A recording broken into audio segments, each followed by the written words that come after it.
Hello, denizens of the internet. In my last video, I did tech support for a fictional father-in-law who was having problems with his macOS install. That video took a comedic, partially serious look at providing tech support, but this one is a completely serious presentation about some of the things macOS does that just totally screws up both old folks with diminishing mental faculties who weren't so good with computers to begin with, and others who just don't get computers, period. You know who you are.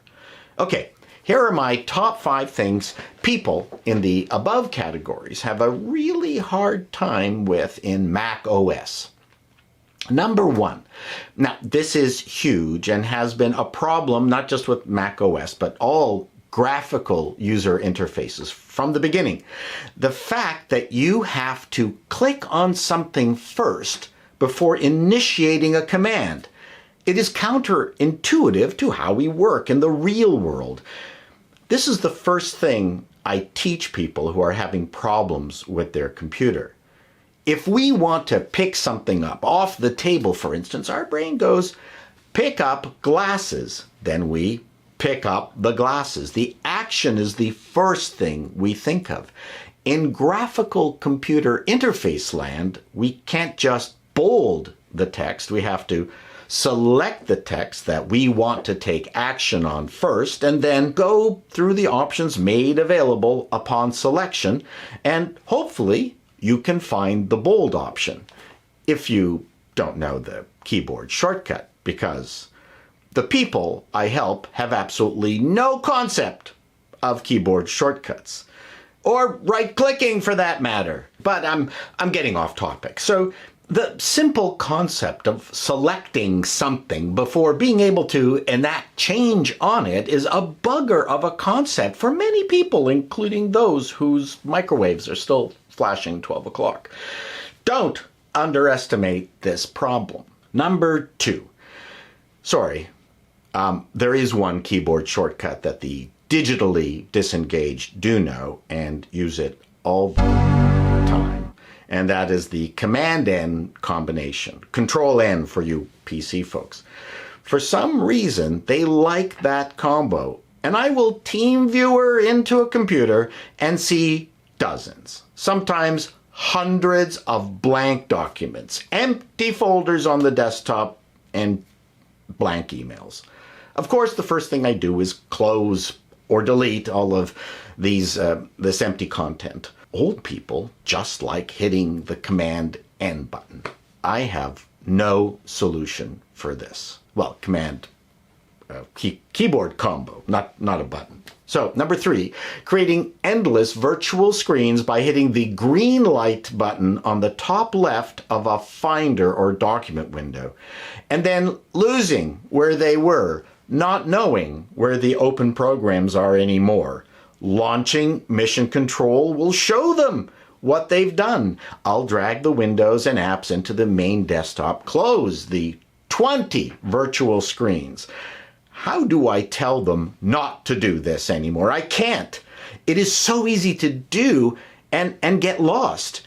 Apple needs to be able to turn this off or give an option to turn it off in the system preferences. Please, Apple, do that. That being said, all my charges will find a way to turn it back on because they are all thrashers.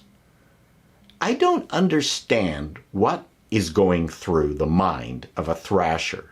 As a nerd and a gamer, even if you don't know something, you follow the clues. You go to the places which might make some sense. At the very least, you'll Google it. But these people just click on things that make absolutely no sense, and suddenly there are 1,000 empty folders on the desktop. I don't get it. Someone should MRI these people while they're thrashing on their computer. I tell them to call me, and they say, "Oh, I don't want to bother you, Paul." No. Instead, you made the solution unfathomably more difficult to triage. Thank you. Number 4. Hard to tell what program is in front.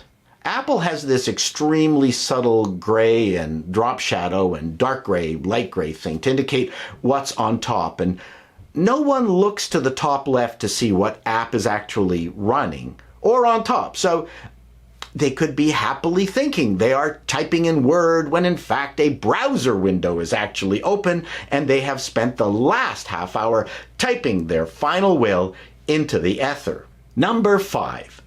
Save as was a hard enough concept to understand, but Apple now has duplicate for their own applications. Save as was fine. Please, Apple, go back to save as. Thank you. So those are just a few things that make it really difficult for me to help the digitally challenged. I don't have any solutions for them except Apple, please, yes, return save as and Pages and Keynote and whatever numbers. That's second nature for most of us. Although, I'll bet a lot of you are not using virtual screens in macOS, which are really great. If you have a trackpad, just, three finger swipe and you're there and out.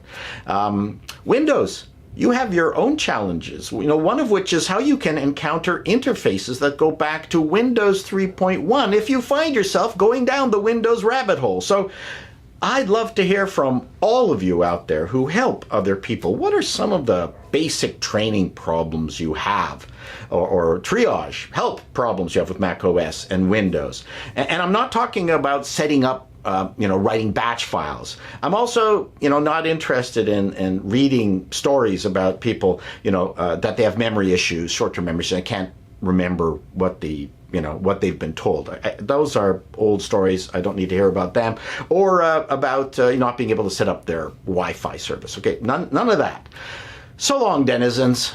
What is it, Wancho? Oh, you want help with WordStar on your CPM computer? Sure, I'll help you.